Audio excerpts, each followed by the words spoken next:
It's Ivy Slater, and you're listening to Her Success Story Podcast, a show where gutsy businesswomen share their success journey.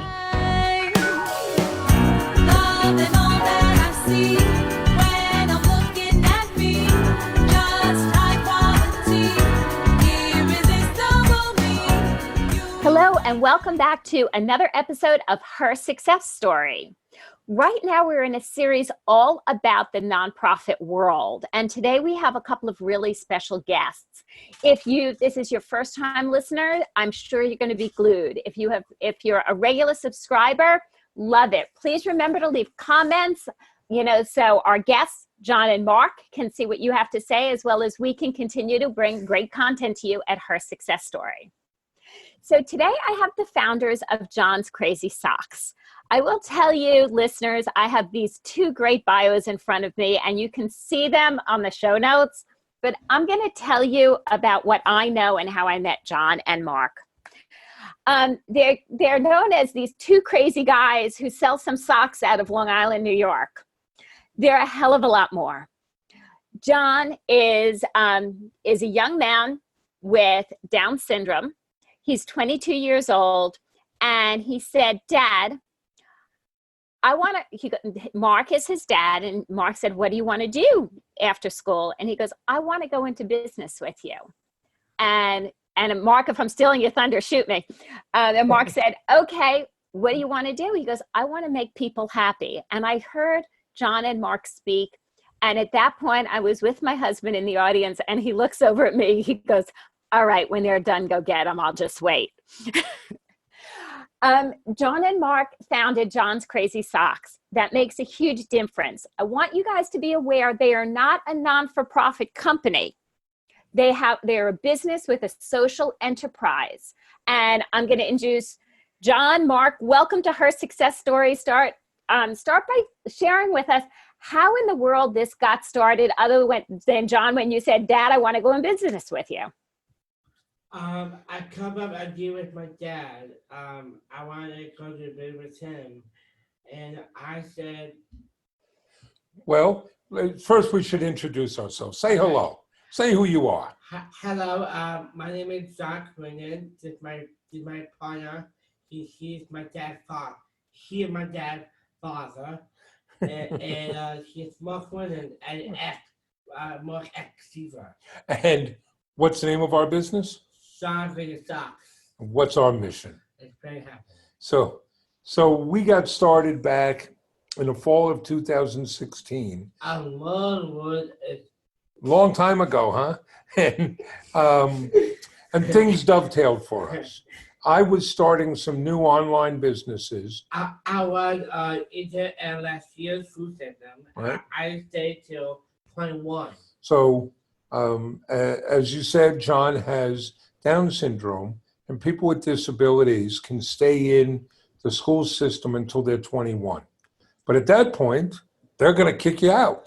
Yeah, I give them a budget. And it's sometimes known as the 21-year-old cliff, because you're in school and everything's right in front of you, but then you're kind of on your own. So John was starting to look around, trying to figure out, what do I do when I'm done with school?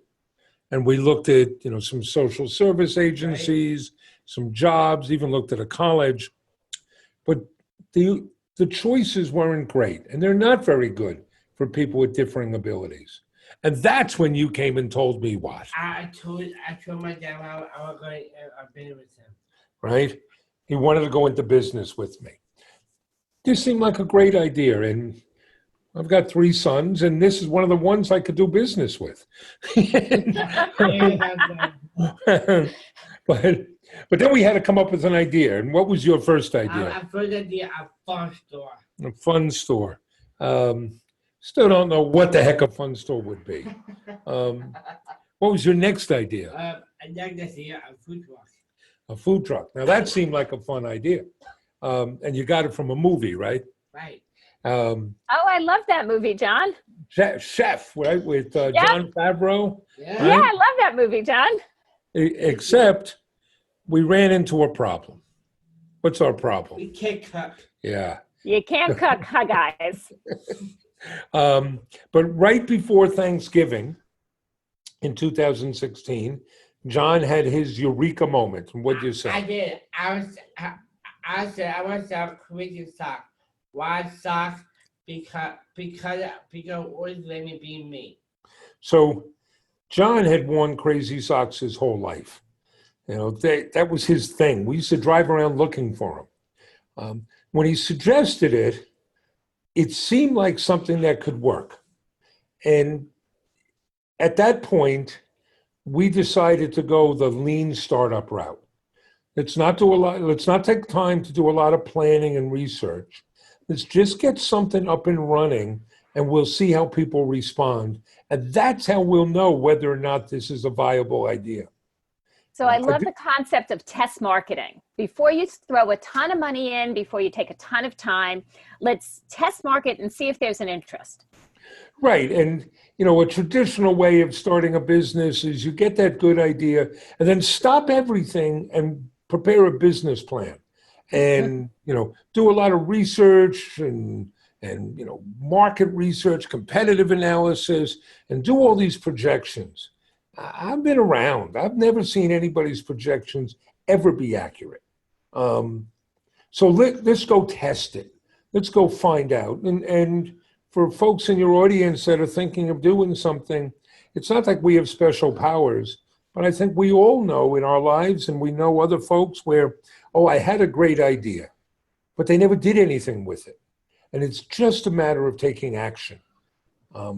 So that's what we did. We set up a website. We got ourselves some inventory.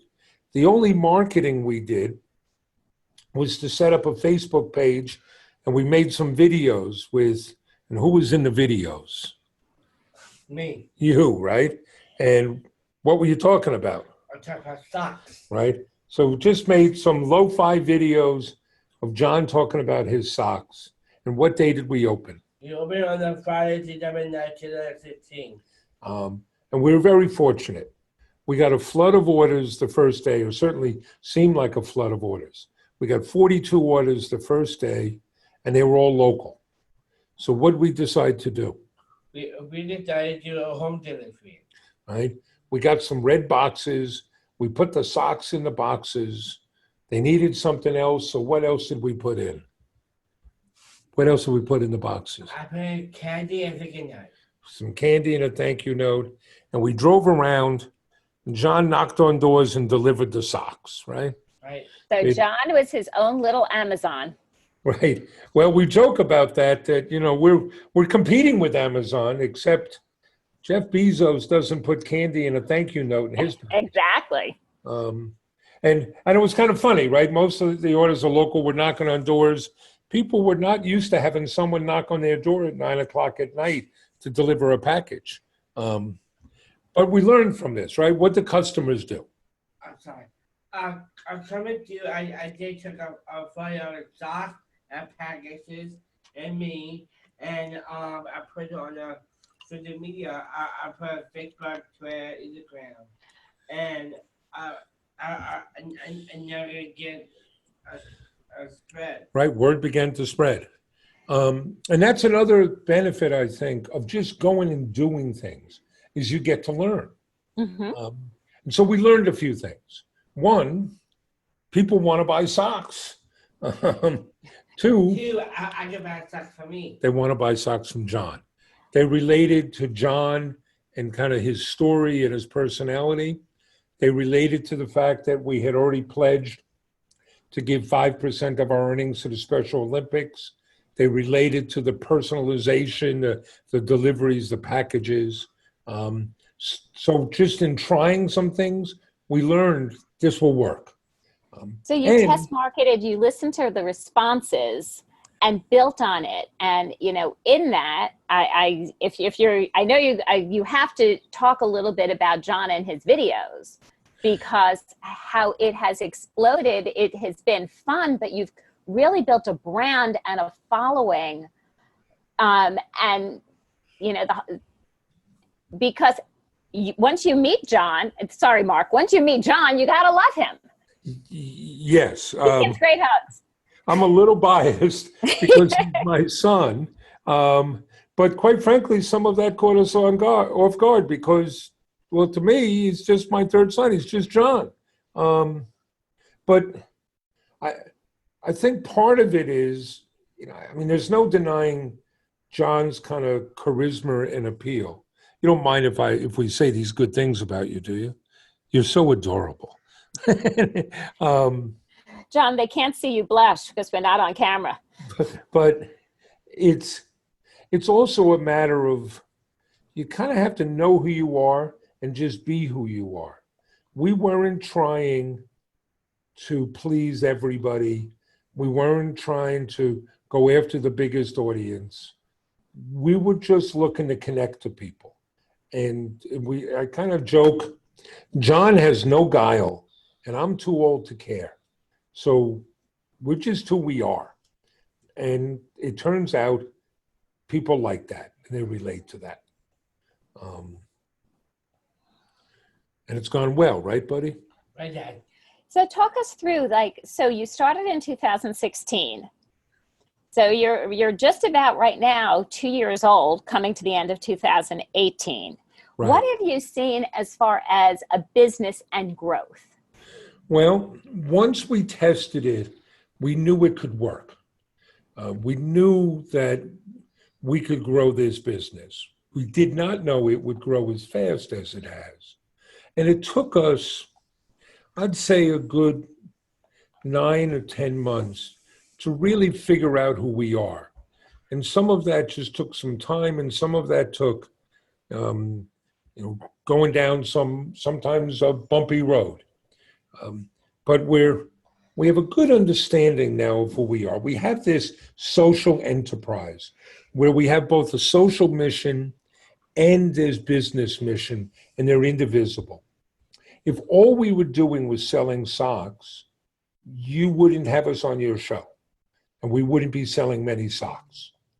At the same time, if all we did was have this kind of cute little story and John kept busy selling a few items, it might be a nice story, but it's not going to have the impact it has.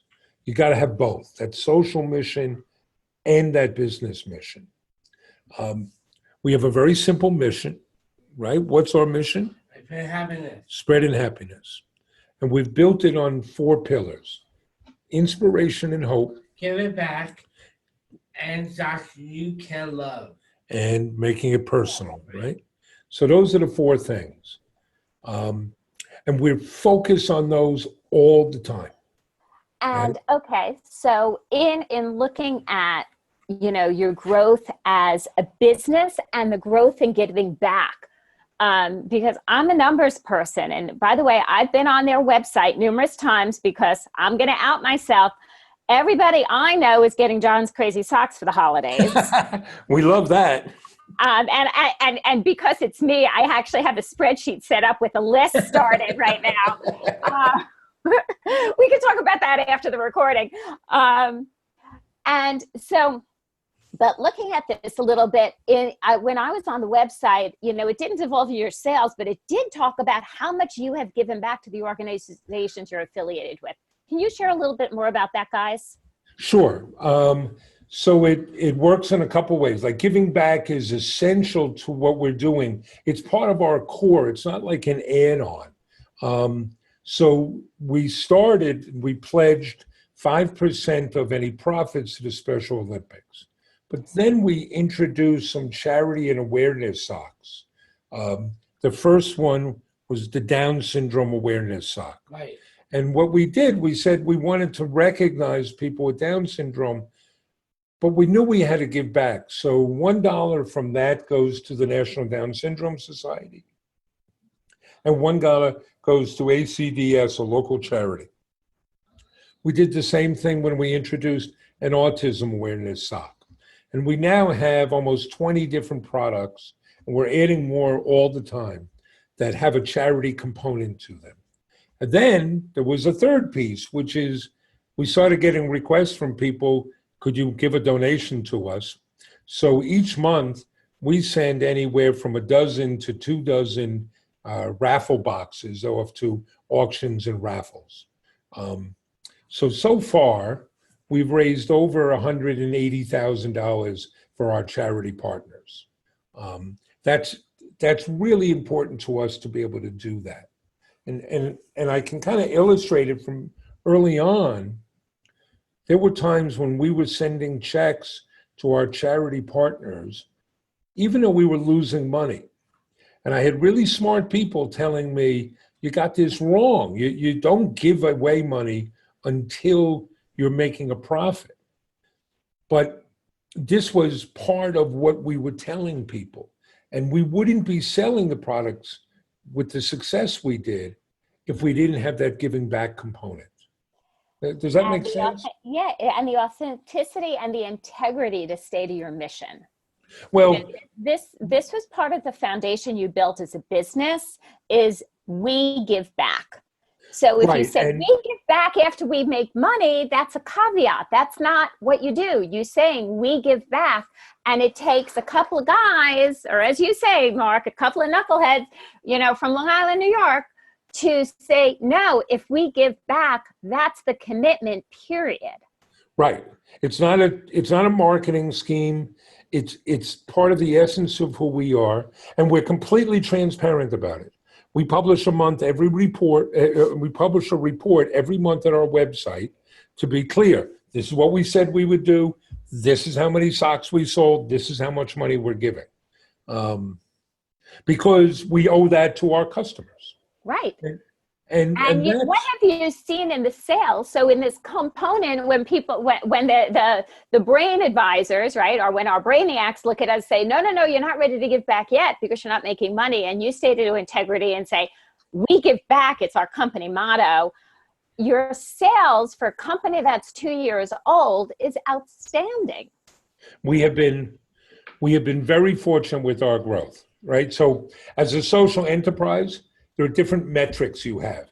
And, I'm glad you say you're a numbers person, because we're rigorous with our numbers here.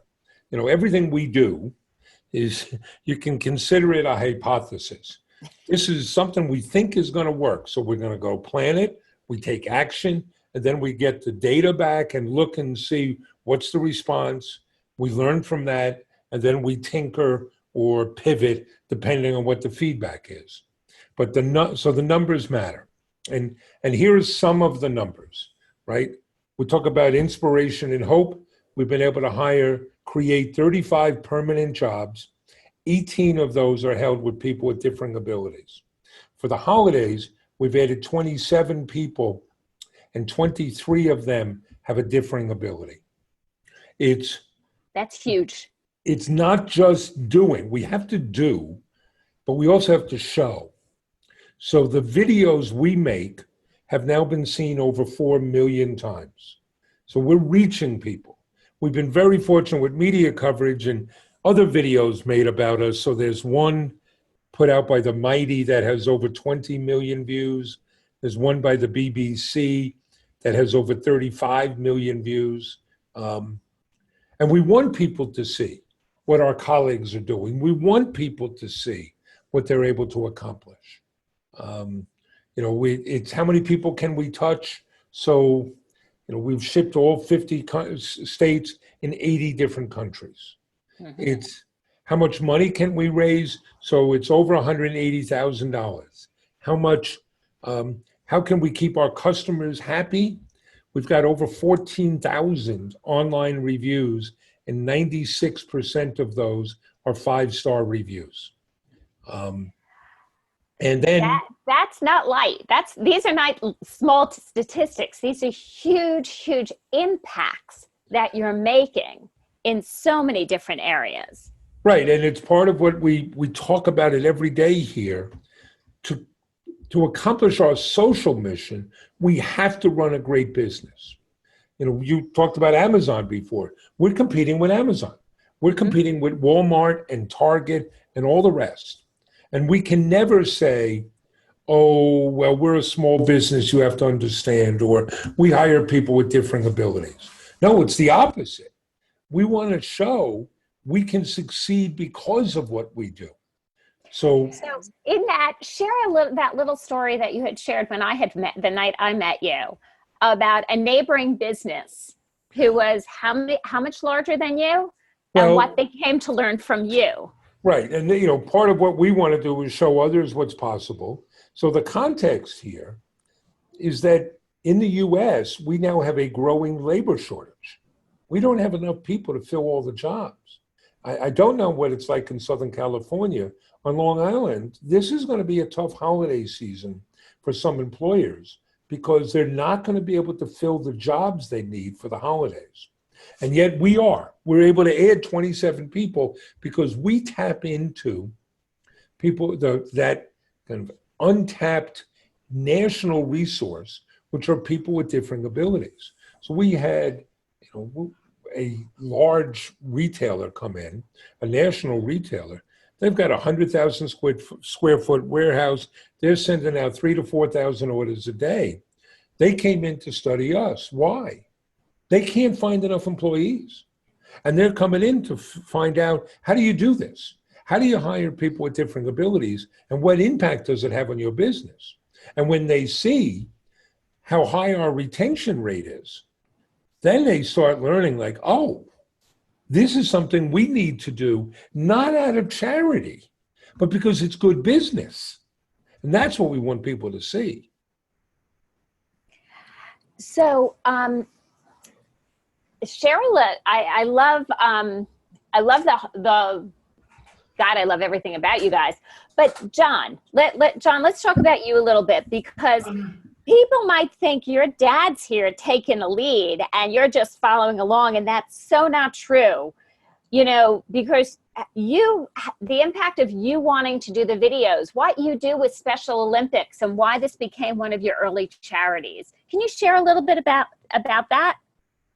What do you do with Special Olympics? What sports do you do? Sorry. Special Olympics is very important to me. I play basketball, track and field, pro hockey, and soccer, and one of my favorite sports, snowshoeing. Right. When did you start playing soccer? How old were you? I went at 5. Right. How old are you now? 22. So you've been doing this a long time, right? I have a year. That's 17 years. Nice. Yeah. Yeah, that's a long time. Wow, I'm old. John, you're not as old as your dad and I. And what are you doing this weekend for Special Olympics? Oh yeah, I'm so excited this weekend. This weekend I'm going to pump lunch. You're going to do a polar plunge. I got something. I got something pump lunch. You're going to jump into some freezing water to raise money for the Special Olympics, huh? Right. You know, it's. So you don't just go out to play the games, John. You really are going out for the whole cause. It's well, you love the games and playing and your teammates, right? And Yeah.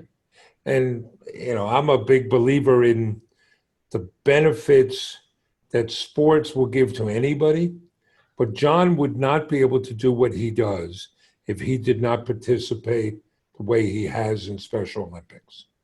You know, you learn about teamwork. You learn about discipline and training and working for a long-time goal, right? You guys started training for the snowshoe over the summer. Right. Yeah. Where do you train? Where do you have your practices? I practice in the beach. So you're running on the beach in August, training for a meet in January, right? That's pretty good. And John, you don't just do the videos for John's Crazy Socks, right? Yeah. Yeah. What else do you do for the company? I do it in the company. I'm never doing John Crazy Socks networking. Right, but you make videos, right? Yes. So you make video shows? What other type of videos do you make? I do thinking videos. I do other videos. I do networking. And what else do you do here? Well, you gave a tour earlier today, right? Yeah. You give tours. Yeah. Right. Thank you notes. Oh yes, sorry. I'm thinking. I'm sorry. I do stock wrangling. You work as a sock wrangler. That's a picker in our pick and pack warehouse. What else? And I do big engagement. Speaking engagements. You do a lot of those, right? Yeah. Oh, Yeah, so you and guys have been all over the country speaking, right? right, and right. I love it. Or go to a speaking engagement. It's John, fun. we get to go to all the hot spots. Right? We've been Where to, are some of the highlights you guys have been that you've shared your mission and your message? well, we just came back from Monterrey, Mexico, where we spoke at Inc. Monterrey, which is Latin America's largest entrepreneurs conference. But Nice. we've spoken at Down syndrome conference in Charleston, West Virginia, a Special Olympic gathering in Omaha. Right. We've spoken at an art center in Calgary, a graduation speech in Utica, New York, Nice. a conference in Connecticut, and we've been to Boston a couple of times. We spoke to the Global Good Fund up there, an entrepreneurial group. Always, right? Well, You like doing let me these. ask you this, John and Mark. Yeah. What surprised, you've been in business about 2 years now. What has surprised you about building this business? And Mark, you're a seasoned veteran in the business world. Well, you give me credit there. I am new to retail and new to the sock business. Yes, you are. Well, one thing which has surprised us has been the growth. We've, just some of those numbers, and I gave you some numbers already, so we opened December of 2016. Last year, we shipped 42,710 orders, and we did 1.7 million in revenue. This year, we're going to ship 150,000 orders and do over 5 million in revenue. So if you asked me back in 2016, would we succeed? I would have told you yes. If you asked me if we'd achieve these numbers, that's been a surprise. That's fair. It's been pleasant to see what we've been able to do with the platform. For example, we testified twice before Congress in the last 6 months, right? Right. We've been able to meet with individual legislators because they're willing to pay more attention and listen. They'll listen to John now, right? So that's been pleasant. So what is a business, and it's a for-profit business, has had the social impact on multiple different layers. It's had a social impact in awareness, in the financial give back, in the awareness, in job, and in the political world of making big change in the importance of what's possible in this world, no matter where you are. Yes, we are, we're just a small business, and yet we are daring to say we can change the world. I love it. And you do it, we do it in small ways, we do it in bigger ways, certainly, what will be bigger ways for us. I think it comes down to just a set of beliefs. If you really commit and believe in a mission, then that will make itself manifest in everything you do. And we're incredibly fortunate. TV appearances, right? You like doing that? Right, I do. You're quite charming, aren't you? I know our audience is missing John's absolutely stunning face, but more than that, the smile when you glow. I'm not going to hit you in public. Oh, you're not going to hit me in public for embarrassing you? Thank you very much. Hey, John, you're going to prompt me to start doing videos soon. It's, it's easy to go to Washington and advocate for changes in legislation to allow people with differing abilities to retain more of their income and to remove some of the disincentives to work. because when we're there, we're speaking on behalf of our colleagues.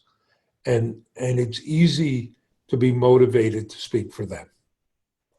So guys, what tips do you have for other people who are saying, okay, can I bring social action into my business? I haven't thought about that before. Or, oh, I'm looking to start a business. I haven't thought about it this way before. Or I'm a leader and hey, I didn't even think about how we can get more involved in missions and being in contact with who we are as human beings. Well, first, I want to caution that we're not experts. We can share some of what we've learned from our experience. I think you have to have a mission and a purpose that is greater than I want to make money. And that mission and purpose will help you connect both with your customers and with employees. Unless you are selling the cheapest thing, because there'll always be a market for people buying the cheapest thing. You have to give customers a reason to want to do business with you. And increasingly, customers are asking questions. Who are you? What are you about? What are you going to do with the money I give you? And the same is true with employees. We have people that leave other jobs to come work with us because they weren't feeling nourished or fulfilled at their job. They may have liked doing the particular work they were doing, but it wasn't adding up to anything.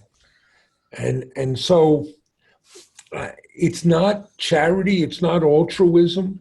I think this social enterprise model is going to become more and more important as a viable business model, because it enables you to have a motivation to want to come and drive and make things happen. It enables you to attract good people, and it enables you to connect with customers. So at least that's been our experience, and that's what we're trying to share with people. It is a great piece of sharing. And it's a huge impact that we can continue to make one sock at a time. It is that way. Pretty bad cliche there, but hey.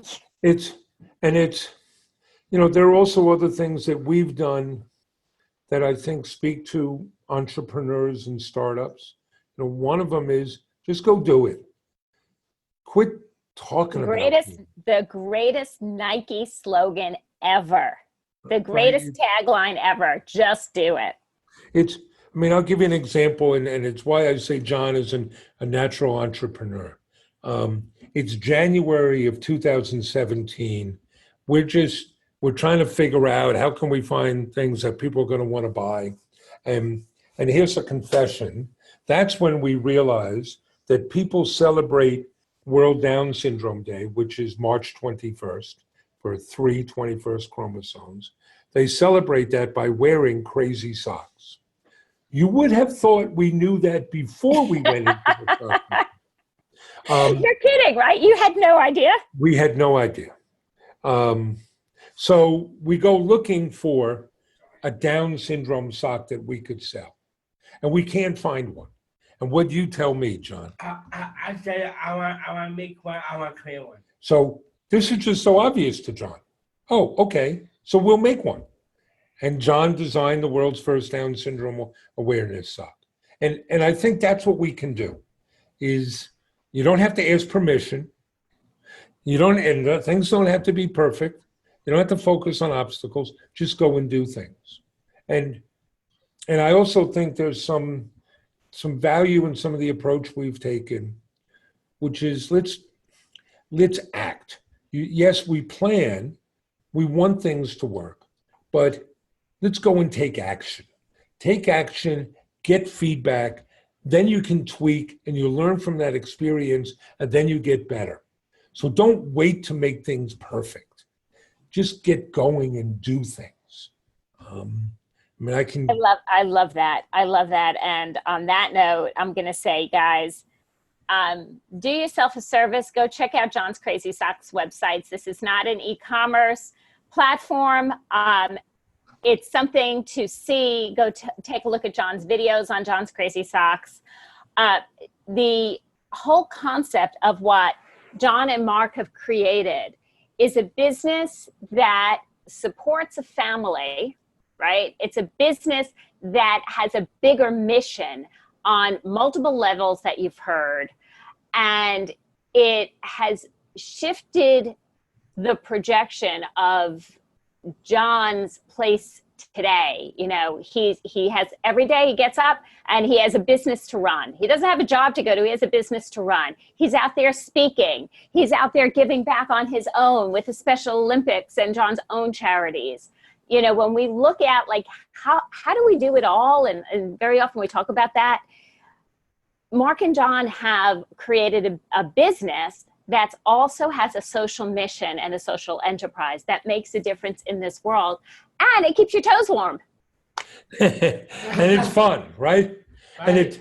And it turns out, you know, look, how many different socks do we have? We have 2,200. So we got 2,300 different socks. Wow. We think we are now the world's largest sock store in terms of choice. But our customers in the end are buying more than just socks. They're buying into happiness.